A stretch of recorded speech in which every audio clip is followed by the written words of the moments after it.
nosso bom Deus te guarde. Como estiveres pensando, nosso bom Deus te use.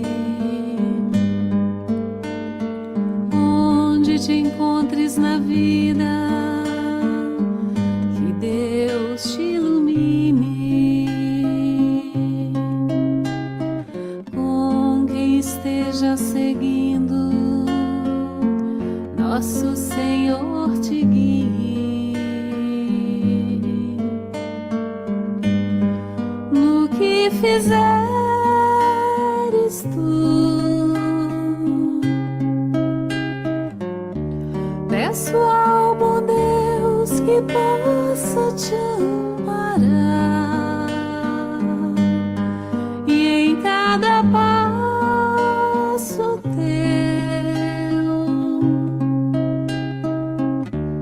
a mão de Deus virá te abençoar. Como estiveres agora, nosso bom Deus te guarde.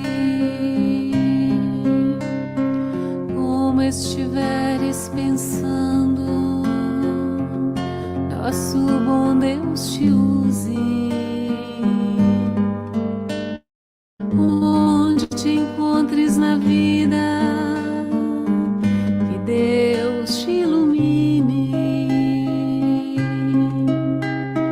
Com quem esteja seguindo, nosso Senhor te guie. No que fizeres tu, peço ao bom Deus que possa te amparar, e em cada passo teu a mão de Deus virá te abençoar.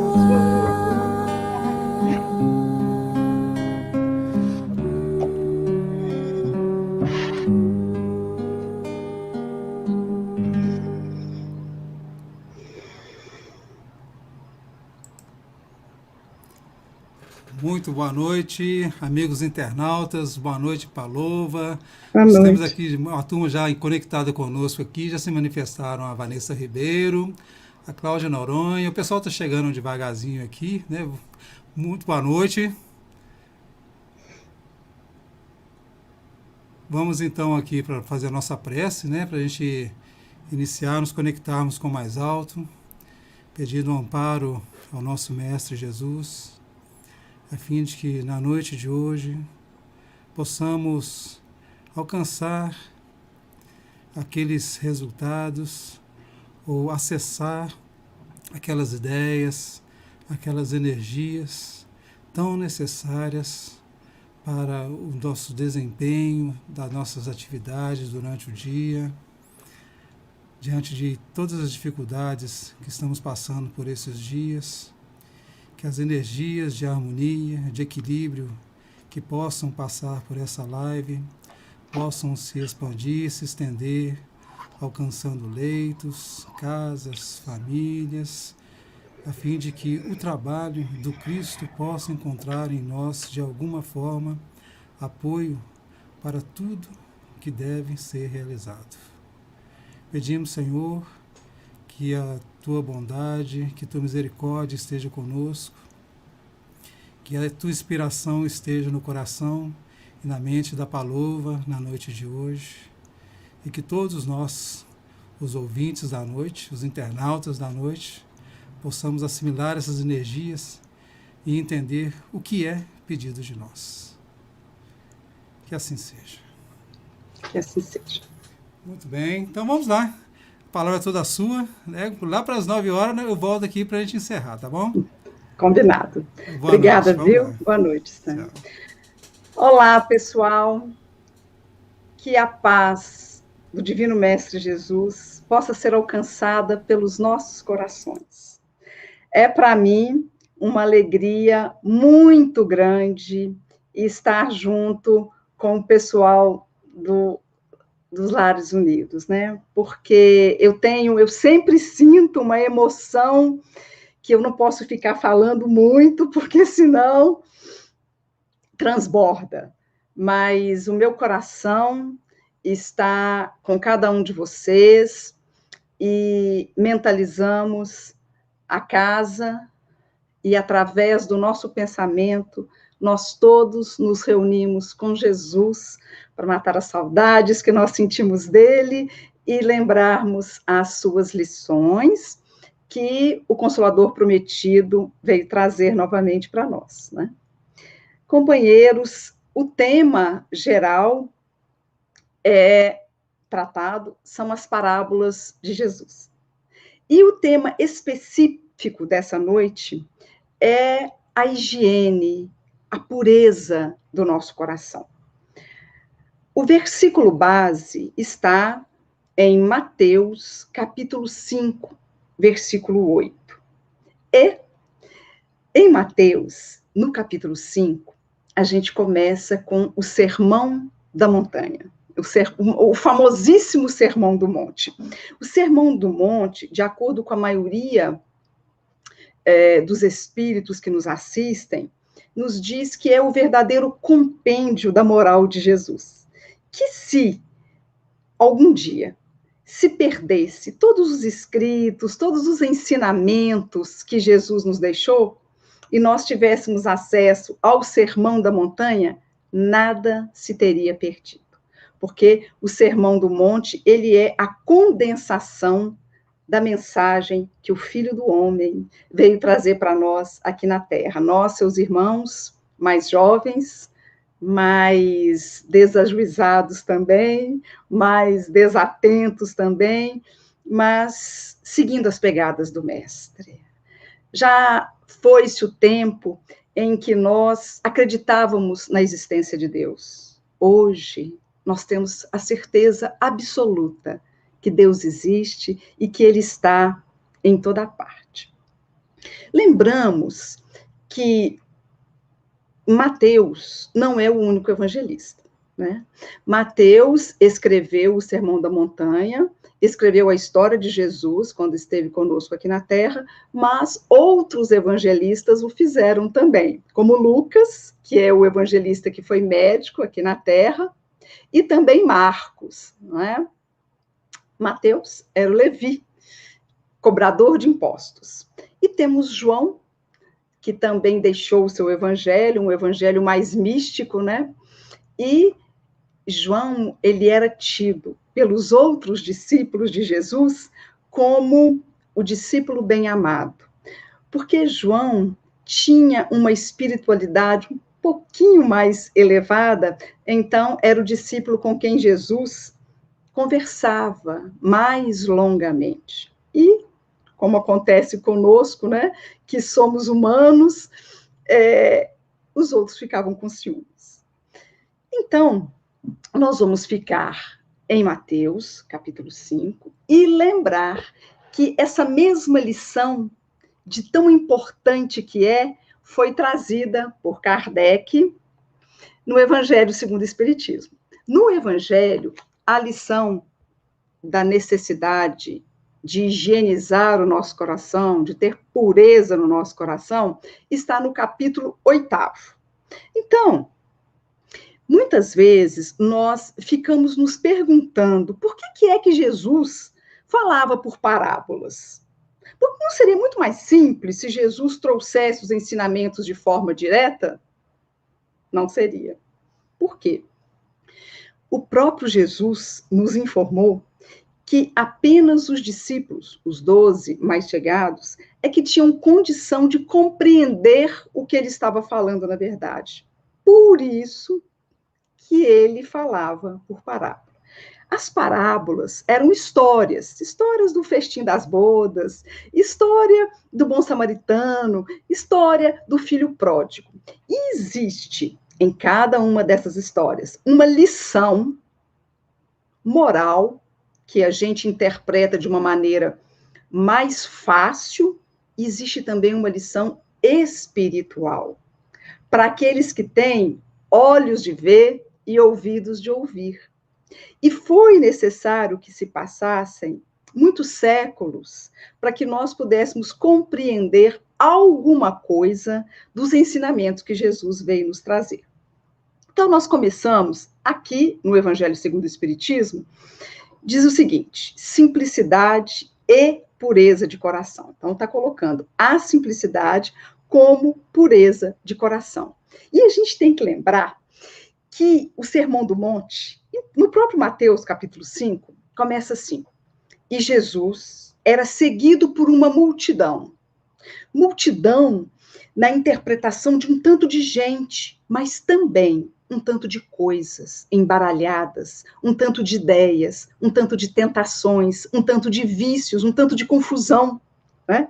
E então, Jesus subiu ao monte, o que nós temos que interpretar como uma elevação, como um alçar de pensamento às coisas divinas, como aproximar-se de pensamento e coração a Deus. Então, ele sobe ao monte, e o que fazem os seus discípulos? Sobem atrás. E hoje, os discípulos de Jesus somos todos nós, que trôpegos, que caindo e levantando, que chorando e sorrindo, procuramos seguir Jesus. Nós somos os seus discípulos. E essa expressão discípulo vem de disciplina. Então, cada sábio, inclusive da antiguidade, né, tem a sua disciplina, as suas regras, os seus ensinamentos. E aqueles que seguem aquela disciplina é que são considerados os discípulos de Jesus. Então, nós que estamos conhecendo a disciplina de Jesus, a lição de Jesus, o que Jesus veio nos trazer, somos os seus discípulos, né? Então, Jesus afasta-se da multidão, deixa a confusão, deixa a dúvida, sobe ao monte se elevando e os discípulos sobem atrás. Chegando no alto do monte, o que faz Jesus? Olha que imagem, gente, condoído da nossa pequenez, condoído da nossa infantilidade, porque a maioria de nós é criança do ponto de vista espiritual, Jesus se assenta. Olha, então Jesus se aproxima dos discípulos, abre a boca e começa a falar. Bem-aventurados. E aí ele discorre todas as bem-aventuranças. Nós estamos em bem-aventurados os que têm puro o coração. Por quê? Porque verão a Deus. Em todo o Sermão do Monte, a gente tem o futuro, né? Não, Jesus faz uma promessa. Então, ele fala, olha, a quem vai ver o reino de Deus, a quem vai possuir a terra, tudo no futuro, e a quem vai ver Deus. E aí surge para nós duas dúvidas. Surge a dúvida de, na verdade, de que pureza mesmo Jesus está falando? E Deus é uma matéria? Deus é um corpo? Deus é uma pessoa? Deus é como Leonardo da Vinci o pintou lá na Capela Sistina, aquele velho de barbas brancas? Nós sabemos que não, não é? Então, nós precisamos esmiuçar o conteúdo dessas palavras que parecem tão simples e são realmente, mas é na simplicidade que reside a verdade. Bem-aventurados. Bem-aventurança é uma felicidade sem exorbitância, sem exagero. Porque ele podia ter falado, olha, vai ser alegre, vai ser saltitante quem tiver puro coração. Mas não foi isso que Jesus falou. Ele falou, bem-aventurados. Dá para nós aquela sensação de uma felicidade plena, mas tranquila. Não é a felicidade que muitos de nós ainda desejam, ligada à inércia, à preguiça, à inatividade. Não é nada disso, né? Bem-aventurados os que têm puro o coração.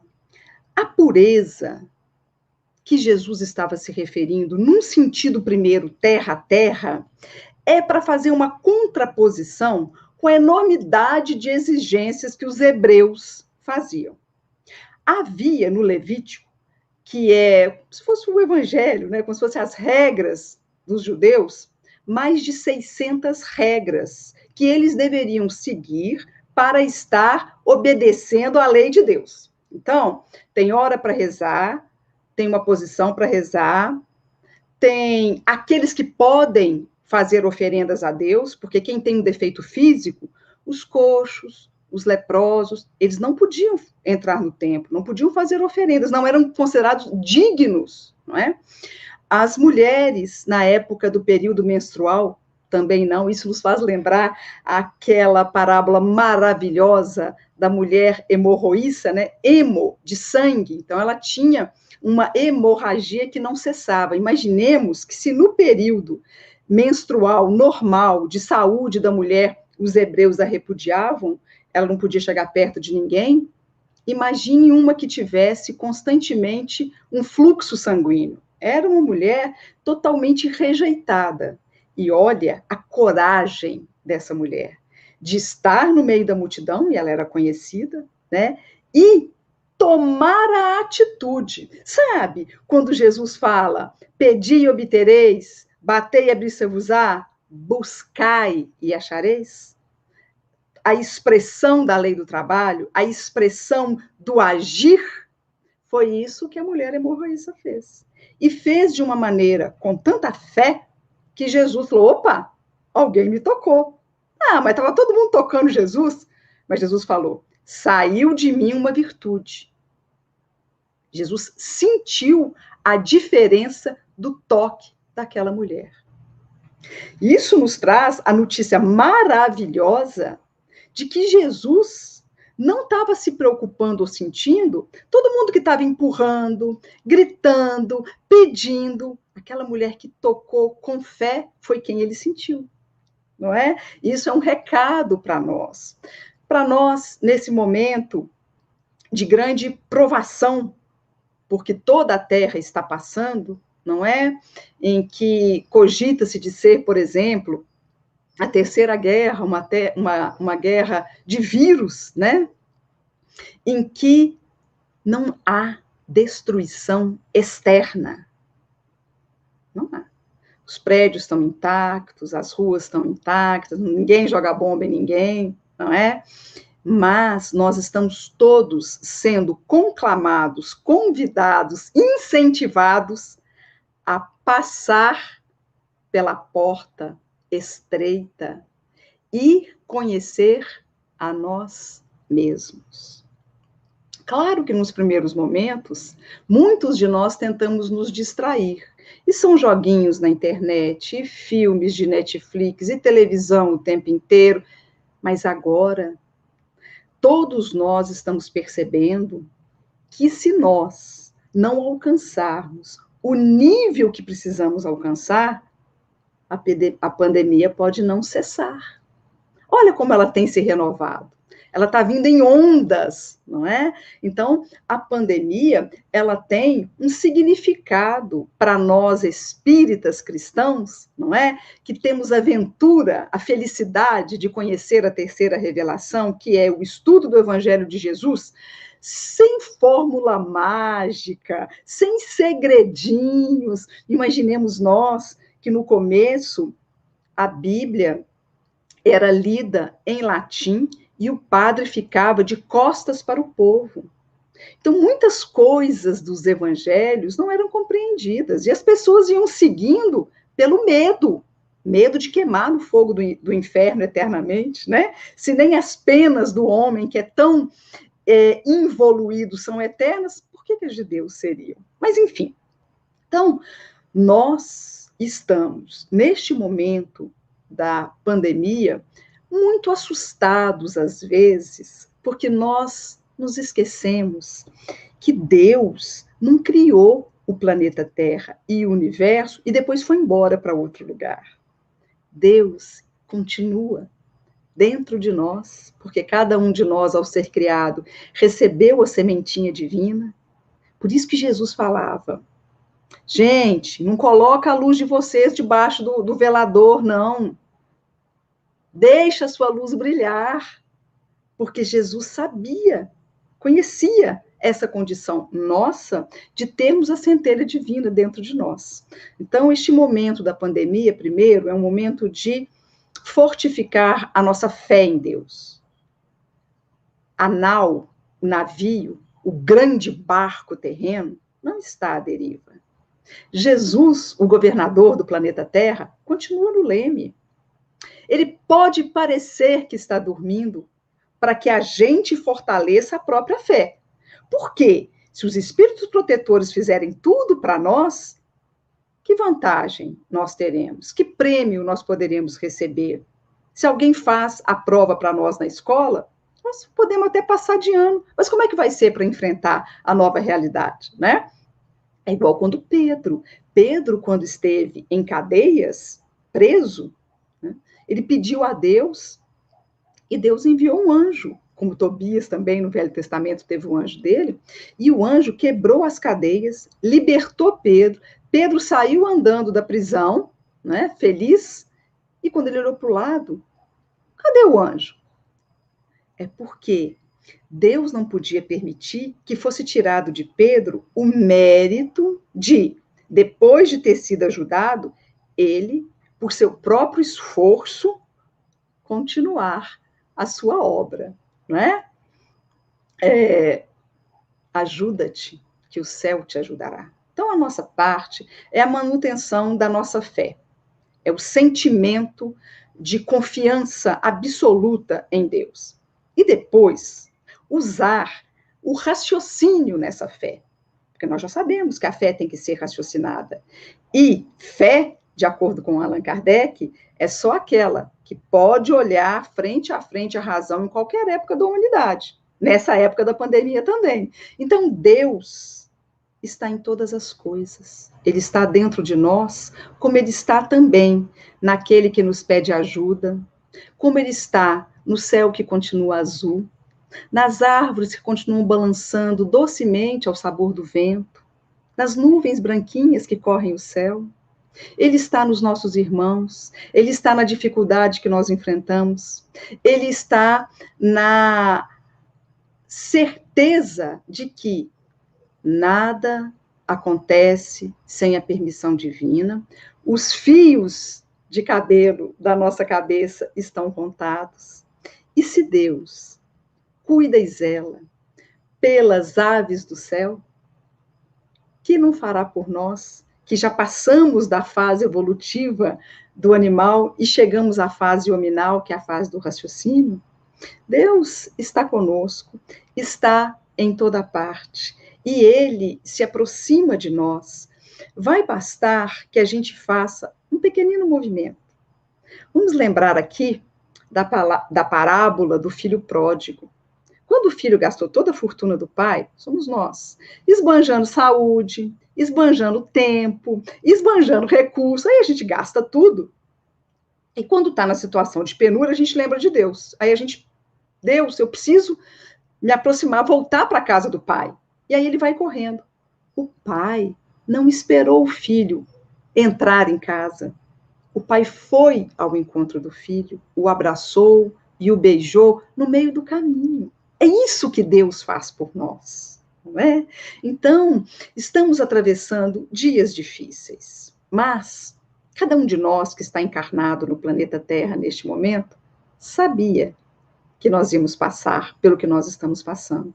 E tivemos a coragem, e tivemos a fé, e tivemos a vontade de aqui estar reencarnados para provar a nossa fé em Deus, o nosso amor e a nossa necessidade de progresso. Tem uma pergunta, se não me falha a memória, 147 do livro O Consolador, que pergunta Kardec, Emmanuel aos espíritos, se alguém morre antes da hora. Essa pergunta é sensacional. E a resposta dos espíritos superiores é mais sensacional ainda. Ele fala assim, fora a morte que ocorre em virtude do suicídio, né, direto ou indireto, porque às vezes com os nossos abusos nós abreviamos o nosso tempo aqui na Terra, porque nós gastamos o nosso combustível, que é a nossa energia, né? E isso não é só pelo comer indevido, pelo beber indevido, é também pela sujidade, é também pela impureza que nós guardamos no nosso coração. Essa impureza, ela funciona como uma contaminação. E essa contaminação, não sendo tratada, ela também compromete a nossa vida. Então, a resposta dos Espíritos no livro O Consolador fala o seguinte, que cada um vai desencarnar na hora própria que tem que desencarnar. Que ninguém vai morrer antes da hora, seja por que causa for. Tudo vai seguir o planejamento divino, conforme foi feito pela espiritualidade superior. A única exceção é com relação ao suicídio. Muito bem. Então, bem-aventurados os que têm puro o coração.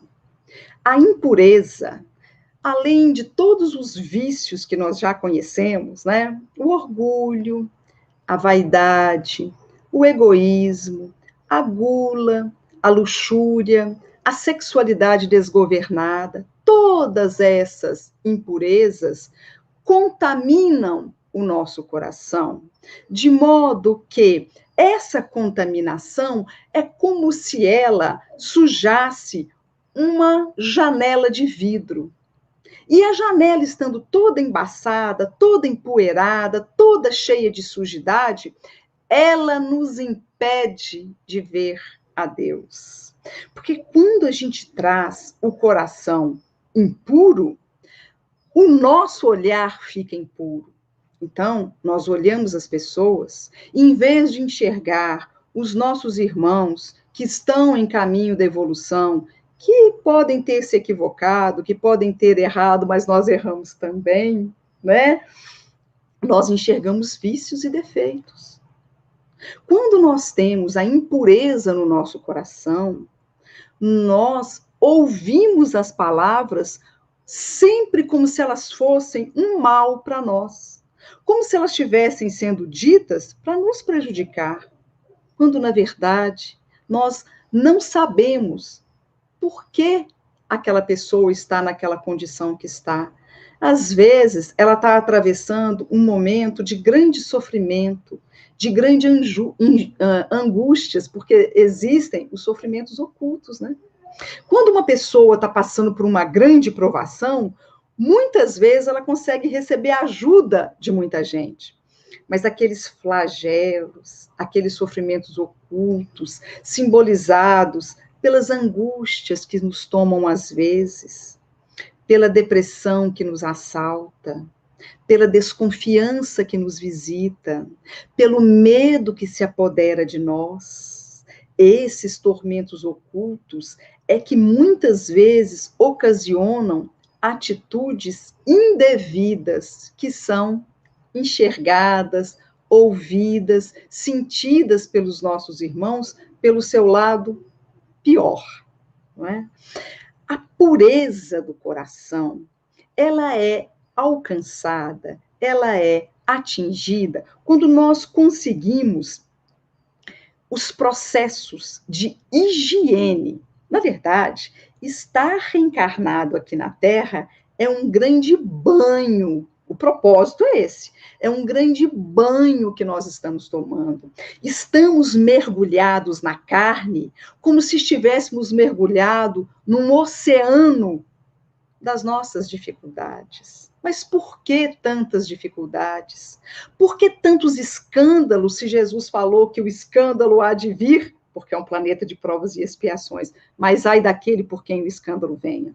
Por quê? Porque é exatamente o local que nós precisamos estar. O nosso planeta Terra, ele é a nossa escola. Para aqueles de nós que já não queremos mais aprender e cuja rebeldia nos adoeceu, a Terra é um hospital, onde está o tratamento e o remédio que nós mais precisamos.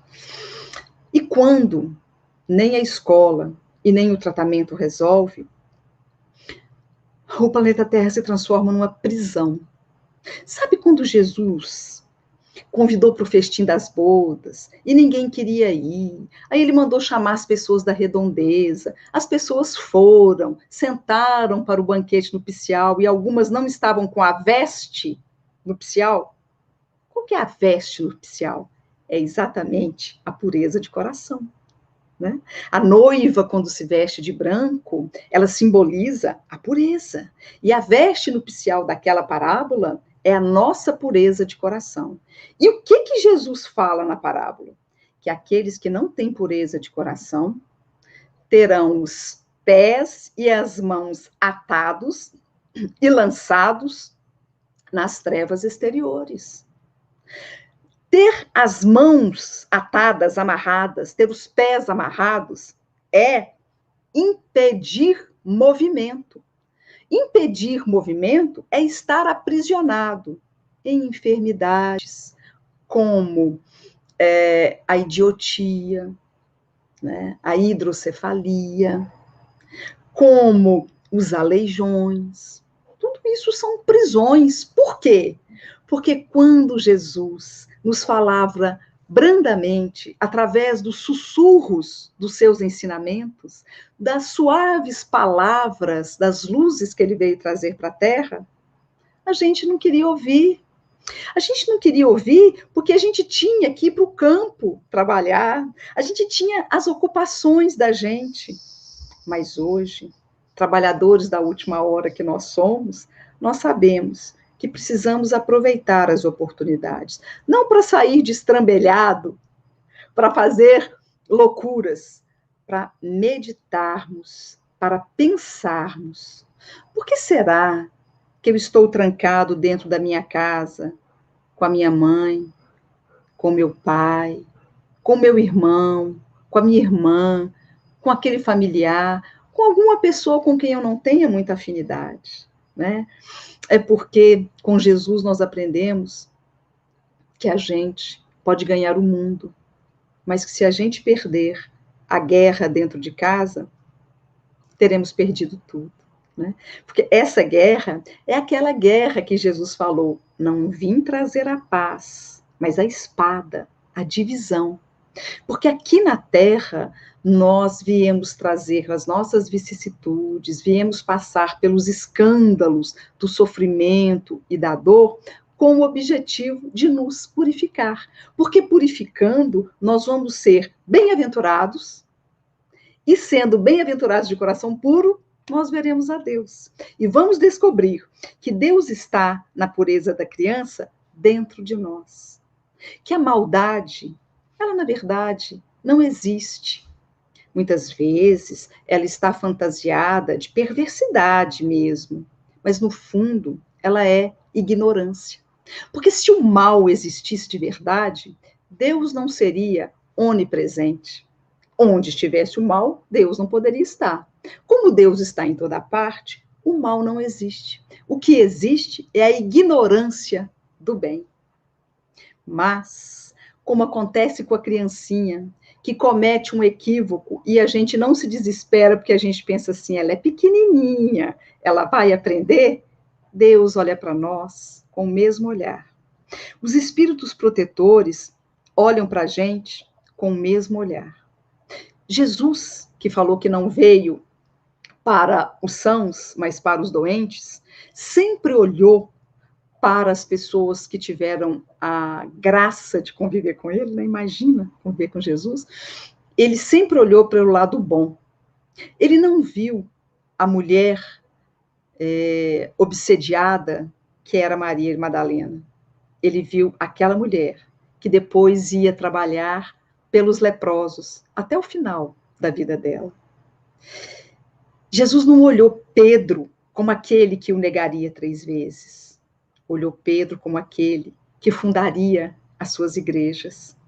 Jesus não olhou para Judas como o traidor, mas para aquele que deixaria lições imorredoras para nós que estamos colocando o dinheiro na frente do sentimento. E, finalmente, Jesus, ao olhar para Saulo de Tarso, não enxergou o exterminador de cristãos. Ele enxergou Paulo, o 13º discípulo de Jesus, o gigante do Evangelho.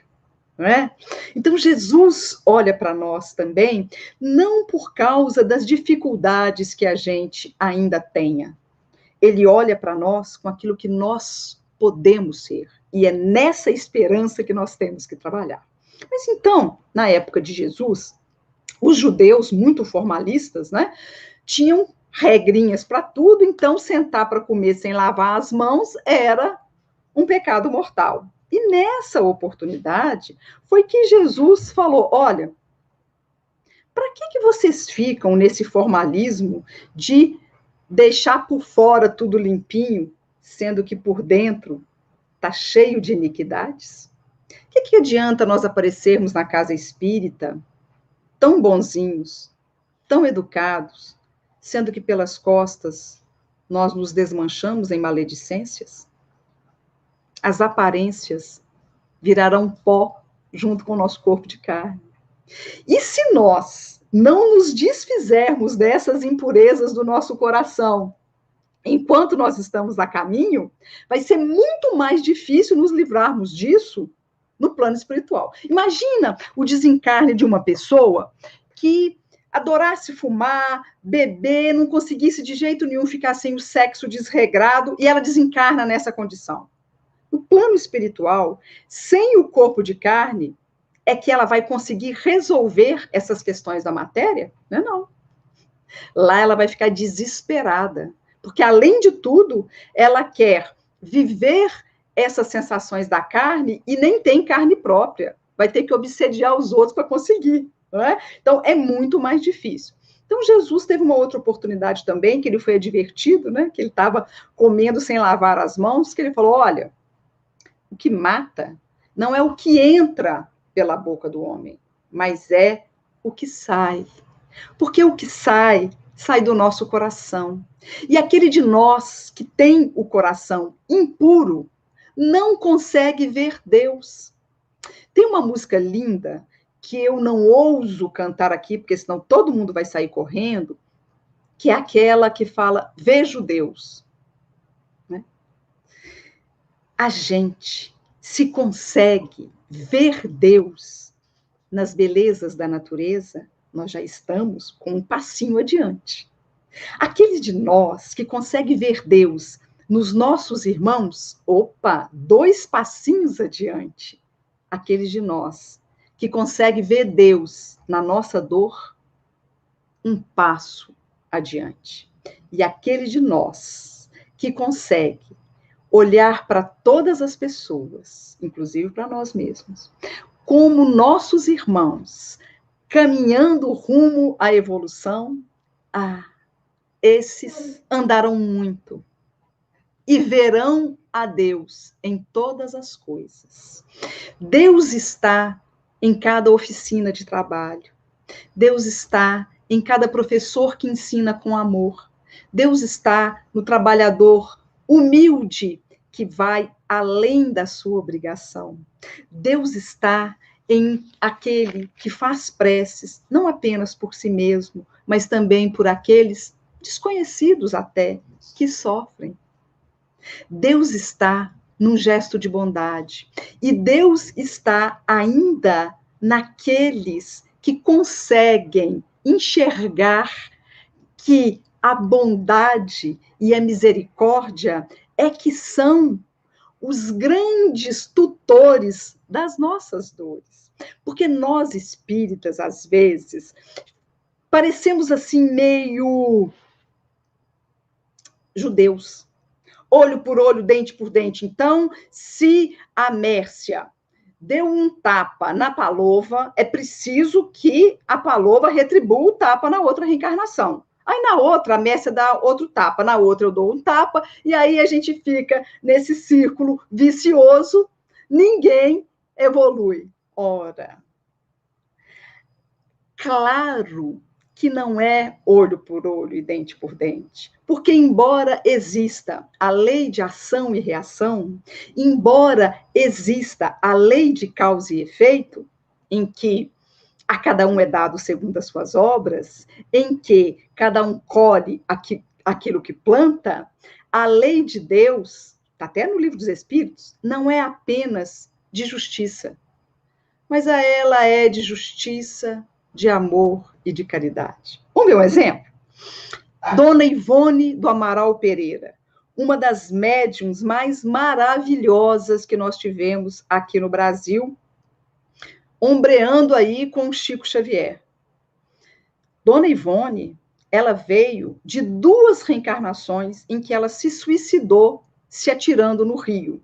E uma vez, o Chico perguntou para ela qual a razão do suicídio, e ela respondeu assim: por causa dessa bobagem de amor contrariado, né? A gente vê, às vezes, a pessoa desesperando porque alguém falou não, porque alguém foi embora. Ora, quantas reencarnações nós já tivemos e quantas ainda teremos? Se Deus nos permite a bondade do livre-arbítrio, quem somos nós para tolher o livre-arbítrio de alguém? Deixa ir, não é? Como aquela frase: não adianta a gente querer prender as borboletas no nosso jardim. Vamos ter flores perfumadas, coloridas e belas, que as borboletas vêm. Esse jardim é o jardim do nosso coração. E essas flores coloridas e belas simbolizam a pureza que nós devemos ter no nosso coração. Mas então, Dona Ivone do Amaral Pereira, vindo aí de 2 suicídios, ela para vir numa reencarnação tenebrosa, né? Leprosa, aleijada, cancerosa. Não, ela veio médium. E tem uma coisa interessante, gente, perguntaram para ela assim numa entrevista, o que, como suicida, ela tinha achado mais difícil. Olha que coisa interessante. Ela falou que o mais difícil para ela era sentir os peixes comendo o corpo dela no fundo do rio. Porque como ela ainda estava cheia do fluido vital, ela não conseguia se separar do corpo, né? O corpo estava muito vitalizado, muito cheio de matéria, então ela ficava ali sentindo os peixes comer. Mas a lei de Deus, que é de justiça, de amor e de caridade, e não olho por olho, dente por dente, pé por pé, alma por alma, possibilita, com a sua misericórdia, que nós venhamos em condições não para sofrermos o mesmo mal que nós tenhamos causado, mas para compreendermos como é muito mais benéfico nós fazermos para o outro aquilo que nós desejamos que seja feito para nós. Mas aí fica a pergunta: será que existe um álcool em gel que a gente possa passar no nosso coração para a gente ficar com o coração puro, limpinho, igual a gente faz com as nossas mãos, e faz com o carrinho de supermercado, e faz com as compras que a gente traz do supermercado, e faz com as nossas roupas? Será que existe um álcool em gel para o nosso coração? Existe. É um álcool em gel fluídico. Ele não é material, ele é fluídico. Ele está no nosso pensamento. Tem um livro maravilhoso, Pensamento e Vida, de Emmanuel, da psicografia do Chico Xavier, que ele fala que o nosso pensamento plasma a nossa vida ao redor, e a nossa vida ao redor influencia o que nós pensamos. Olha que coisa mais interessante, né? O pensamento, ele é uma matéria, claro que uma matéria totalmente sutilizada, né? Eterizada, fina, mas é uma matéria. Então, quando nós desejamos fortemente o bem se realiza através das nossas mãos, dos nossos lábios e do nosso próprio pensamento. Imagina, não podemos estar aí sentados naquele salão maravilhoso do Lares Unidos, mas em pensamento nós estamos reunidos em nome de Jesus. Olha, bastou a gente querer.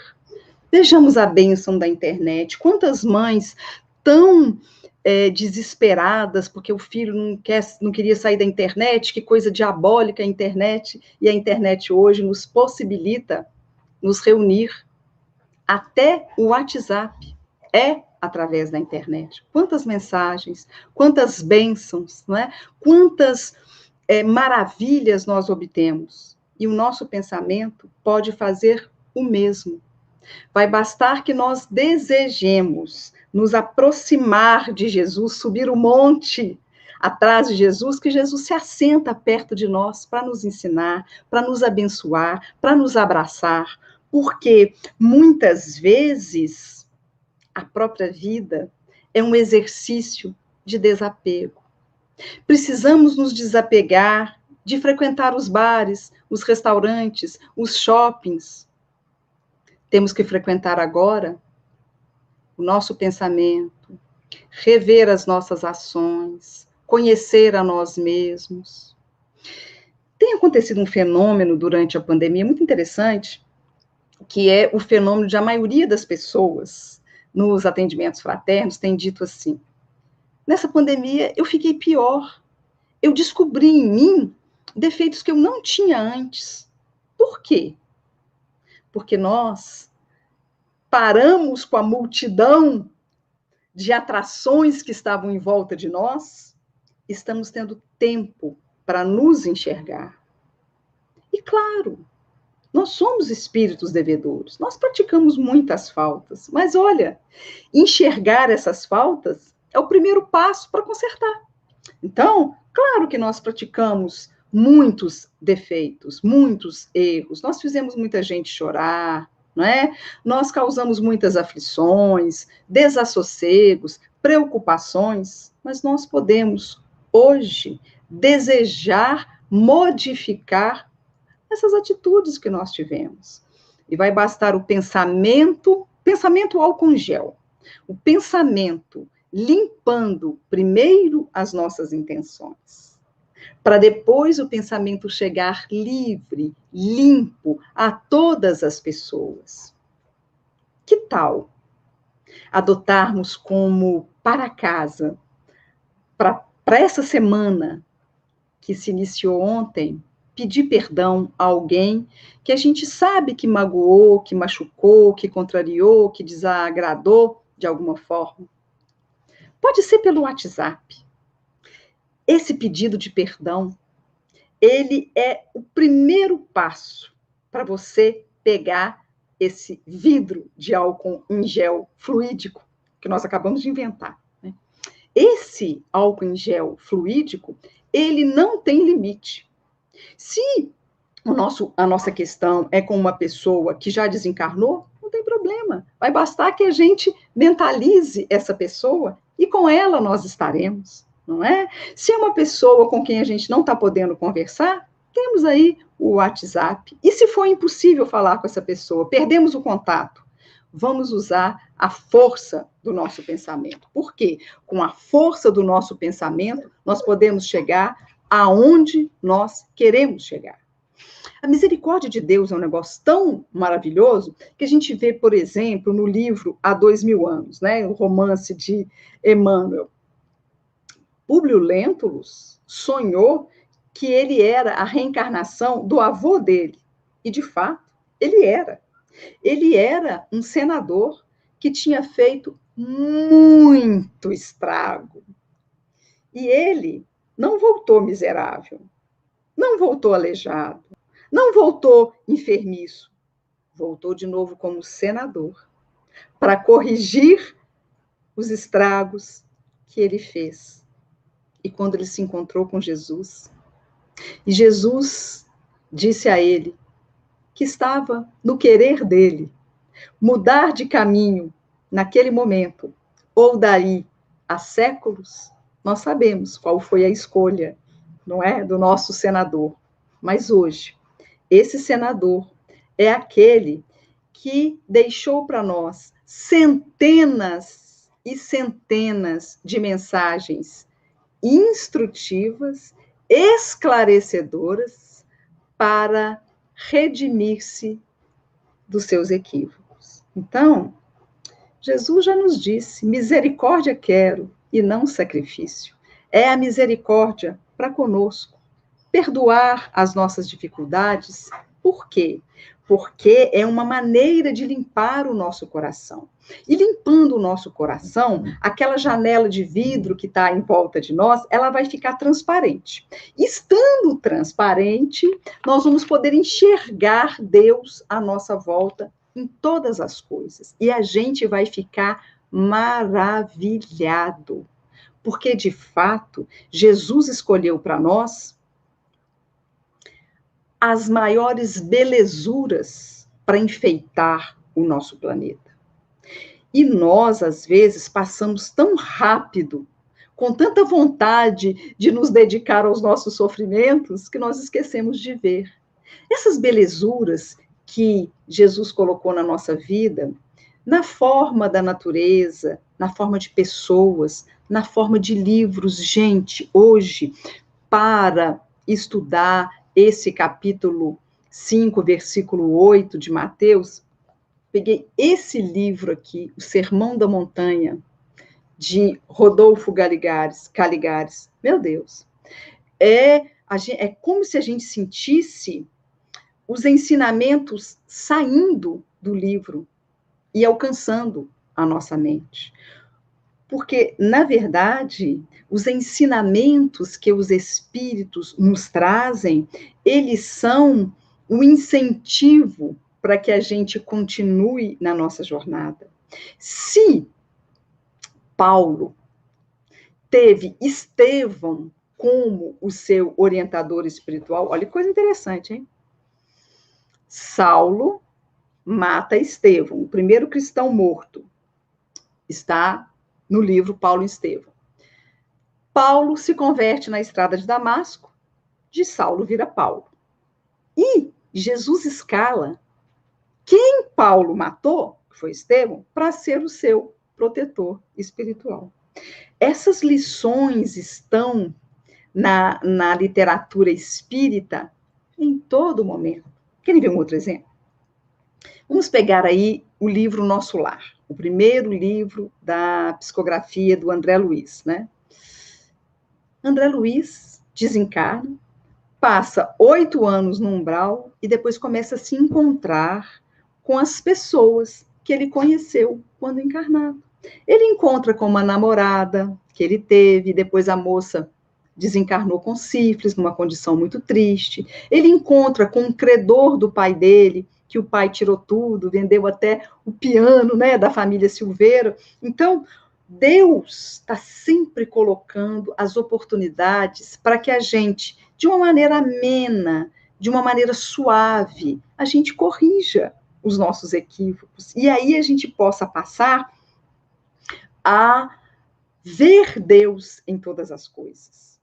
Por quê? Jesus nos ensinou o seguinte: se o vosso pé ou a vossa mão é motivo de escândalo, é preferível que você corte fora esse pé e essa mão e entre na vida eterna sem esse pé e sem essa mão. A expressão não tem um significado literal. A expressão é para a gente tirar o espírito da letra. Qual é essa mão e esse pé que nós temos que tem sido motivo de prejuízo, de escândalo para as outras pessoas? O que é que nós fazemos que tem levado desassossego, angústia, tristeza, aflição para as outras pessoas? Nós podemos cortar isso e jogar fora. É a nossa maledicência? Opa, álcool em gel nessa maledicência, purificar o nosso coração, higienizar o nosso coração. Ah, é o ciúme? Puxa vida, o ciúme é aquela admiração que ficou doente. Vamos curar esse sentimento com álcool em gel, deixando que a admiração seja superior ao egoísmo que cunhou, que fabricou esse ciúme. E assim sucessivamente. Ainda neste capítulo 8º do Evangelho segundo o Espiritismo, fechando esse capítulo, tem uma mensagem simplesmente magnífica. Ela é assinada pelo Curadars, que é o padre, né? Uma espécie de uma ordem de Vianney, que Kardec Leon Hipólito Denizari Rivaio, tendo presente na sessão da Sociedade de Paris, que é o centro espírita, né, fundado por Kardec naquela época, onde aconteciam as sessões também de mediúnicas, e ele pede a presença desse cura das, para ajudar, aconselhar uma pessoa que frequentou aquela reunião. Ela era cega. Ela não tinha a visão. Então, Vianney, esse Curadares, ele deu uma mensagem de um simbolismo para nós muito grande. E vocês vão me perdoar, mas eu vou ler um pequeno trechinho. Está no capítulo 8º do Evangelho segundo o Espiritismo, item 20. Ó, bem-aventurado o cego que quer viver com Deus. Mais ditoso do que vós estáis, o cego sente a felicidade, toca a felicidade, vê as almas e pode alçar-se, levantar-se até elas. Abertos os olhos, eles estão prontos para causar a falência da alma. O que isso quer dizer? Claro que ele estava falando para aquela moça cega, dizendo para ela, olha, eu não posso fazer cura sem a vontade de Deus, não é? Então, ela permaneceria cega, não estava ali no planejamento reencarnatório dela voltar a enxergar, né?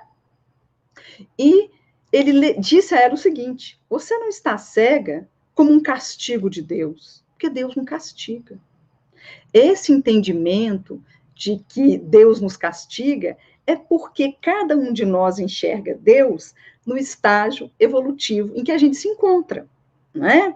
Para alguns, Deus ainda é aquele pai rigoroso, aquele pai que castiga, que pune. Para outros, é aquele pai indiferente, que não liga muito. Para outros ainda, Deus é distante, ele sequer ouve o que a gente fala. E para outros, Deus é o amor personificado. Deus se materializa em todas as coisas, em todas as pessoas, porque todas as coisas e todas as pessoas têm um lado bom, né? Então, nós vemos Deus e vemos a vida de acordo com o nosso olhar, de acordo com a pureza do nosso coração. É possível ter o coração puro quando nós somos invejosos? Não, não é possível. É possível ter o coração puro quando nós somos irritadiços, bravos, nervosos? Não. É preciso o álcool em gel da paciência, da tolerância. Suportarmos uns aos outros, né? Essa palavra suportar ela é muito interessante porque é o suporte, é a base, né? Aquela lendazinha do porco-espinho. Tá frio. O porquinho-espinho precisa ficar pertinho um do outro para não morrer de frio. Só que quando encontra, um espeta o outro. Mais ou menos nós, não é? Nós queremos estar juntos uns dos outros, mas nós temos que aprender a nos suportar, aprender a nos tolerar, não é? Para quê? Para que, estando aquecidos, estando próximos, nós consigamos a condição necessária para enxergar Deus naquele que nos incomoda, naquele que nos contraria, naquele que nos chateia, porque nós não temos a missão de converter ninguém, nem nosso pai, nem nossa mãe, nem nosso marido, nem nossa esposa, nem nossos filhos. Não. A nossa missão é converter a nós. É a nossa reforma íntima, o nosso compromisso. É para isso que nós estamos aqui na Terra.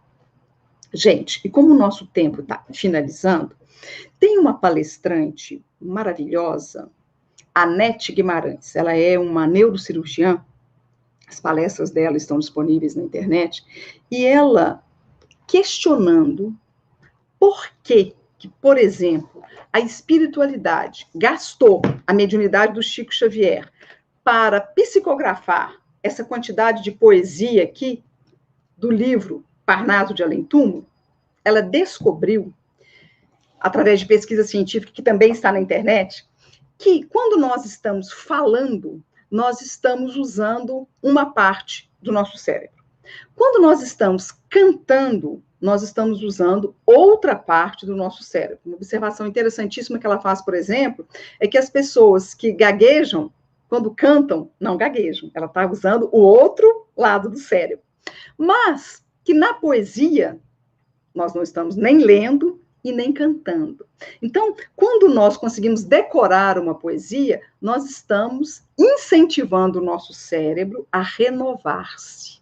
Olha que coisa mais interessante. Então, usando essa desculpa, eu trouxe aqui um pequenino verso da nossa querida Carmen Sinira, que, na verdade, o nome dela verdadeiro é Sinira do Carmo, desencarnada naturalmente, né? São obras de psicografia.